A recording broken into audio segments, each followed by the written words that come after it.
तर बघा मंडळी, पितृपक्षामध्ये आपल्याला काय करायचं आहे, तर पितृपक्षामध्ये आपल्याला श्री स्वामी समर्थ सेवा व आध्यात्मिक विकास मार्ग दिंडोरी प्रणीत नित्यसेवा स्तोत्र व मंत्र हे जे पुस्तक दिलेलं आहे आपलं नित्यपाठाचं, त्यामध्ये आपल्याला पाठीमागे त्यांनी एक सेवा दिलेली आहे जी आपल्याला पितृपक्षात ती रोज करायची आहे.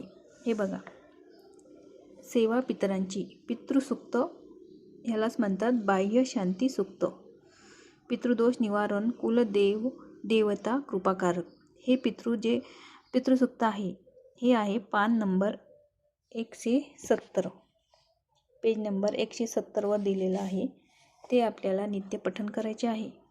तसेच पितृसूक्त पाठ नमन हे आपल्याला दररोज सकाळी अंघोळ झाल्यानंतर देवपूजेच्या आधी हे आपल्याला दोन्ही सूक्त दररोज म्हणायचे आहेत.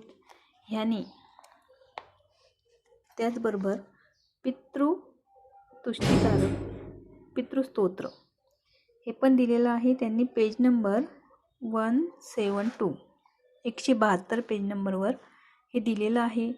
तरी आपण पूर्ण पितृपक्षामध्ये तसे तर ही दररोज सेवा सांगितली आहे, पण रोज आपल्याच्याने होत नाही, कधी राहून जाते. तर त्यामुळे आपण काय करायचं आहे, ही सेवा आपल्याला या पितृपाठामध्ये या पितृपक्षामध्ये रोज नित्य ही सेवा आपल्याला करायची आहे.